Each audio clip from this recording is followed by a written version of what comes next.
Olá, você conectado ao portal Plox. Nós estamos recebendo aqui, neste momento, o candidato do PDT, Sávio Tarso. Mas, antes de mais nada, vamos ouvir uma mensagem do vice Eduardo Figueiredo ao leitor do Plox. Vamos lá. Olá, sou Eduardo Figueiredo, tenho 48 anos, sou pai de 3 filhos e advogado. Fui candidato a prefeito em 2016 e, lamentavelmente, assisti o prefeito que foi cassado enganando a cidade. Sinceramente, não dá mais para acreditar nesse grupo político. Estou ao lado do professor Sávio, candidato a prefeito, com liberdade e coragem para fazer a coisa certa, sem corrupção e com responsabilidade para planejar o futuro de Patinga. Vote 12. Sávio, primeiramente, seja muito bem-vindo aqui aos estúdios do Plox. E eu queria que você falasse pra gente como é que é essa junção aí com o Eduardo, essa chapa.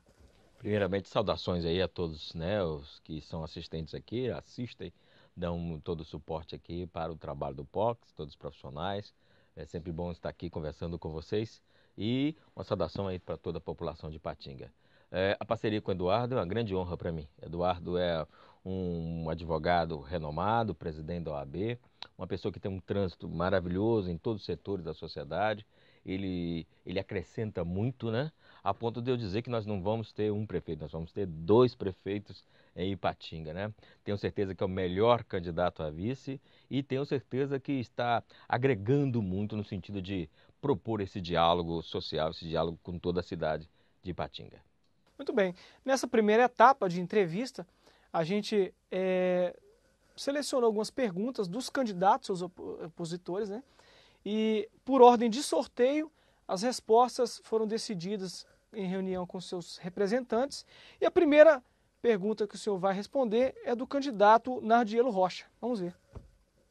Candidato Sávio, você é um ex-vereador do PT, Partido dos Trabalhadores. Exatamente o que cortou o direito do salário dos aposentados. E eu te pergunto, durante esse período que os aposentados passaram por tanta penúria, eu não vi nenhuma manifestação da sua parte em defesa dessa categoria. Não te vi em lugar nenhum cerrando fileira com eles. Por quê? Primeiramente, esclarecer que eu fui vereador há 30 anos atrás, fui vereador da Lei Orgânica, tenho orgulho de dizer que eu fui vereador que constituinte, elaborou a Lei Orgânica e que aprovou o fim da aposentadoria dos vereadores. O vereador aposentava aqui em Patinga em 2 mandatos, né? 8 anos se aposentava. Nós acabamos com a aposentadoria dos vereadores, né, e fizemos a Lei Orgânica. Tenho muito orgulho daquele mandato de 30 anos atrás. Depois eu saí, fui fazer graduação, fui fazer mestrado, né, virei professor, sou professor universitário, saí da política completamente, saí do Partido dos Trabalhadores, né, não fiz carreira como vereador, não quero fazer carreira como prefeito, não quero ser um político de carreira, um político profissional. Aliás, essa vela política está sendo condenada aí, olha só a greve dos caminhoneiros.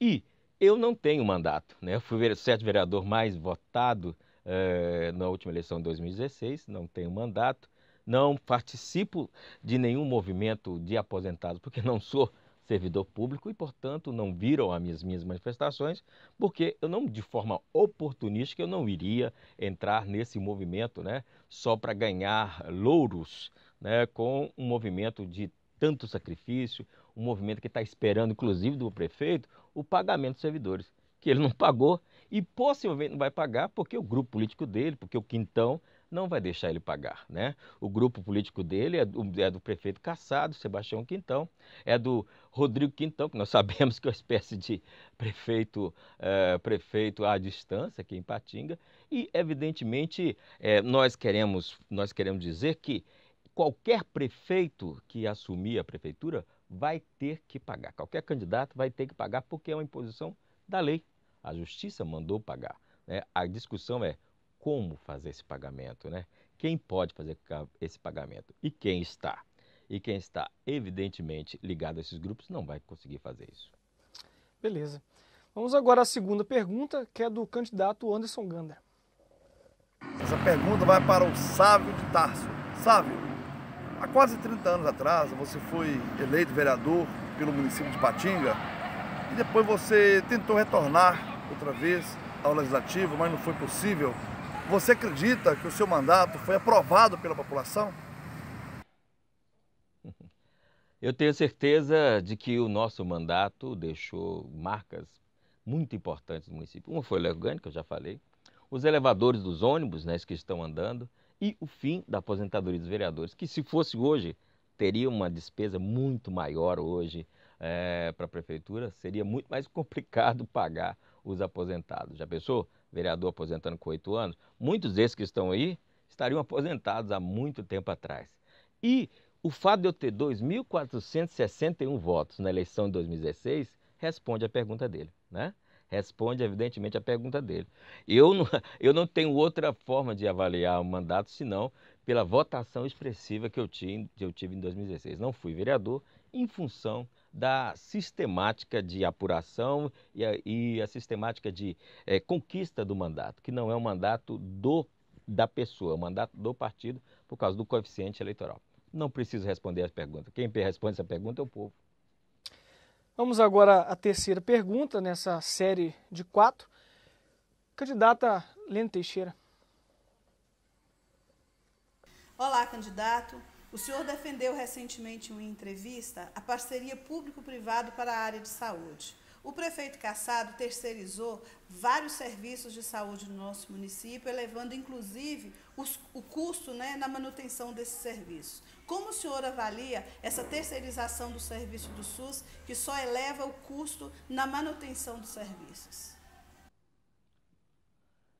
Nós vamos fazer primeiro na saúde na saúde em toda a prefeitura, um sistema de controle total. Nós vamos levar para lá o Ministério Público, nós vamos levar para lá o Tribunal de Contas do Estado, nós vamos levar para lá a OAB, nós vamos para lá toda a sociedade para fazer uma varredura das licitações e dos contratos. Essa é a primeira coisa que nós vamos fazer, né? A candidata Lene representa um partido que esteve no poder recentemente e não resolveu os problemas da saúde. Aliás, só aprofundou os problemas da saúde aqui no nosso município, né? Antes de discutir qualquer coisa, a primeira coisa que nós queremos fazer é um controle social para blindar a prefeitura contra a corrupção, né? Contra qualquer tipo de exploração do dinheiro do erário público, né?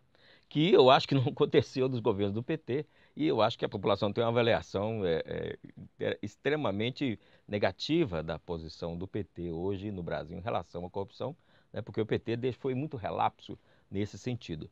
E a gente não pode ser ortodoxo, a gente não pode ser fechado, né? A ociosidade do setor privado tem que ser aproveitada. Dentro de um parâmetro de licitude, dentro de um parâmetro de ética, tem que ser aproveitado mesmo, porque nós queremos dar vazão àqueles exames das especialidades, né, que o setor público não consegue dar, e com isso a gente vai dar agilidade e diminuir as filas. Agora, o mais importante do que garantir o atendimento desses exames especializados através de parceria público-privada é acompanhar esse paciente, para que ele não fique de forma alguma abandonado e ele não volte para essa fila. E voltou, né? Infelizmente, nós estamos discutindo isso, porque há menos de um ano e pouco, o governo do PT deixou a saúde numa situação calamitosa. Muito bem, vamos agora à quarta e última pergunta dessa primeira etapa, que é do candidato Daniel Cristiano. Vamos lá. Candidato Tarso, o senhor é um documentarista militante da área da cultura. A gente percebe que as outras gestões fez um entrave ao planejamento de cultura municipal. O senhor, como atuante na área da cultura, como o senhor avalia a atuação das outras administrações para o atraso da cultura no nosso município?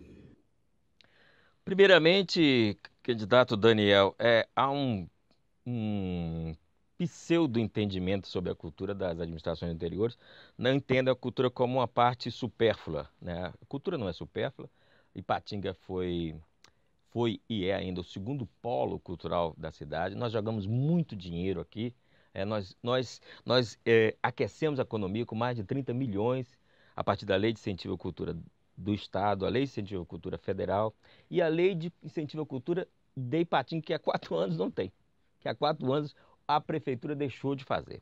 Então, quais são os problemas? Primeiro, há um autoritarismo, não tem discussão com a cultura, né? Há uma imposição da relação entre os agentes e a prefeitura. Isso está acontecendo agora, aconteceu no governo anterior e acontece há muito tempo. O outro problema é a falta de diálogo, a falta de diálogo com a iniciativa privada, que tem um papel importante. As instituições aqui têm um papel muito importante. Nós temos uma quantidade enorme de equipamentos culturais, um teatro, 2 teatros maravilhosos, muitos espaços culturais que podem ser explorados, e nós temos uma agenda enorme, porque nós temos várias produções culturais em todas as áreas, dança, música, canto, etc.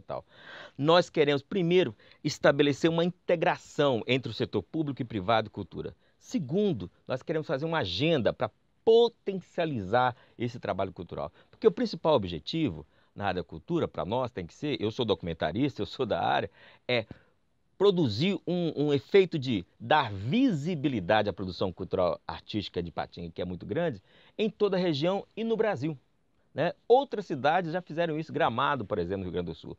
Nós podemos concentrar nossa agenda para fazer grandes eventos, e esses eventos vão ter todas as manifestações em órbitas, e com isso nós, por exemplo, vamos projetar a cidade de Ipatinga a nível estadual e a nível nacional e garantir assim a autonomia dos grupos logo em seguida.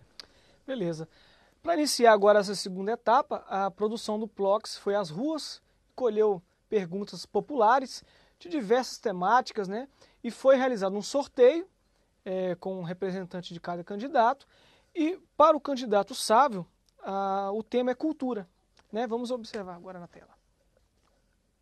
Meu nome é Jennifer, moro no bairro Betânia e eu gostaria de perguntar, no caso, o porquê de não apoiar a cultura, o porquê de não apoiar a arte, o porquê de censurar tanta coisa bonita que poderia estar passando na cabeça das pessoas, mas eles impedem com medo das pessoas adquirirem conhecimento.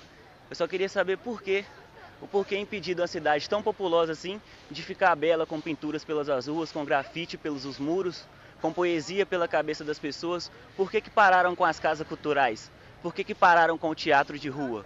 Por que pararam com as danças? Por que pararam com a música? Daqui a pouco eles vão acabar parando com a Ipatinga inteiro. Por que fazer isso? Ele está certíssimo, ele falou muito bem, pararam com tudo, porque a cultura tem um papel fundamental, de crítica, de reflexão, e essa reflexão tem que ser levada inclusive para os espaços de formação desse público cultural e formação da cidadania. Nós temos um projeto que chama de Escola 360. A escola vai funcionar 360 dias, né, nos sábados, domingos e feriados, né, tirando o Natal, a Semana Santa. Essa escola vai funcionar, como vai funcionar? Nós vamos garantir alimentação de qualidade para as crianças no sábado e domingo e vamos trazer para dentro da escola uma série de políticas públicas de esporte, lazer, de cultura, de assistência social, de saúde. E nesse exato momento é que a cultura chega, a cultura entra. A cultura é uma forma de substituir todos os problemas que nós temos na rua, de refletir sobre todos os nossos problemas da rua, por exemplo, o problema da criminalidade, da falta de segurança, o problema da participação das pessoas na política. Realmente vamos chamar esses artistas para dentro da Escola 360 e fazer a integração com essas famílias que no final de semana não tem nada para fazer, né? Essa Escola 360 vai ser muito importante porque nós vamos preservar o patrimônio escolar, ao mesmo tempo levar cidadania. E cultura e arte é parte fundamental da cidadania. É só ver os grandes países, os países mais desenvolvidos do mundo, as cidades mais visitadas do mundo. As pessoas vão para Paris para quê? Para ver arte, para ver cultura, né? E vamos instalar a Escola 360 para quê? Para a gente resgatar essa cultura que está em todos os lugares da cidade de Ipatinga e para a gente fazer surgir novos agentes culturais importantes e fazer a cultura de Ipatinga brilhar novamente. Muito bem. A equipe do Plox separou 3 perguntas, né, que estão sendo feitas a todos os candidatos. E a primeira é o seguinte: qual que vai ser o diferencial do seu mandato, caso o senhor seja eleito? O grande diferencial do nosso mandato é que nosso mandato vai fazer, desde o primeiro dia, um grande diálogo com a sociedade, né? Nós somos a candidatura da paz. Eu, Eduardo Figueiredo, vamos restabelecer a paz que esse município perdeu, né? Em 8 anos tivemos 4 prefeitos, né? Nós vamos, a partir do primeiro dia, estabelecer um contato direto com todos os setores da sociedade organizada. O setor metalmecânico, o setor industrial, o setor do comércio, o setor das academias. E nós vamos, por exemplo, implantar a Escola 360 no primeiro semestre, principalmente nas áreas nas áreas mais vulneráveis, das áreas das comunidades mais carentes. E vamos, ainda no primeiro semestre, criar o sistema de controle total. O que é isso? Eu e o doutor Eduardo Figueiredo, nós vamos convocar o Tribunal de Contas, vamos convocar a OAB, vamos convocar o Ministério Público para criar um grande sistema que vai blindar a prefeitura contra a corrupção, né?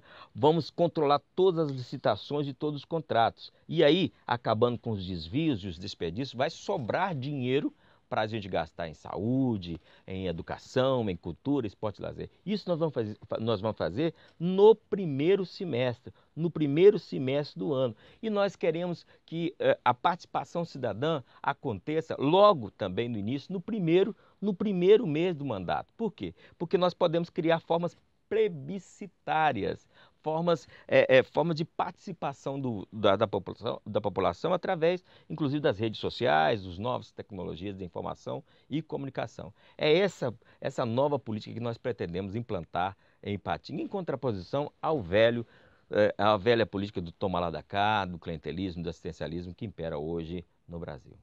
E qual que é a melhor forma de melhorar a economia de Ipatinga, sua arrecadação, mas sem aumentar os impostos? Primeiro, a melhor forma é gastando menos, é otimizando os recursos que nós temos, né? Nós vamos fazer uma grande reestruturação administrativa. Nós vamos cortar cargos de confiança, vamos fazer uma reforma administrativa para reduzir secretarias e vamos realizar todos os contratos. Desta forma, nós vamos conseguir recursos, primeiro, para pagar os 5 milhões que temos que acrescentar para pagar os aposentados e sobrar recursos para pagar, para garantir as demandas, o funcionamento, né, das outras secretarias de forma integrada e garantir, né, o funcionamento, a distribuição das políticas públicas no município. É assim que nós vamos governar. Governar com seriedade, com austeridade, sem fazer concessões ao populismo, sem fazer concessões à política antiga do toma lá da cá. Por fim, qual que vai ser a política do seu governo em relação aos aposentados da prefeitura? Nós já dissemos claramente que nós vamos pagar porque é preciso ter respeito à inteligência da população de Ipatinga. Hoje tem gente prometendo de tudo, prometeram de tudo e até agora não pagaram. Então é preciso a gente ter bom senso e respeito, porque a população de Ipatinga sabe o que está acontecendo, né? Nós vamos pagar o aposentado, primeiro porque qualquer candidato terá que pagar se ganhar a prefeitura, porque é uma decisão judicial. E nós vamos pagar porque nós não temos rabo preso com ninguém e vamos poder fazer todas essas ações de reestruturação da prefeitura, de replanejamento da prefeitura, que é muito importante. Ipatinga precisa voltar a ser a cidade grande, a cidade modelo, a cidade planejada, porque nós estamos livres, nós temos liberdade para fazer. Os outros que representam o passado, que representam esse passado que quer repetir, eles não conseguirão fazer por um motivo simples. É porque para fazer é preciso coragem. Coragem para se desprender da velha política e coragem para iniciar uma nova política, não só aqui em Ipatinga, mas no Brasil.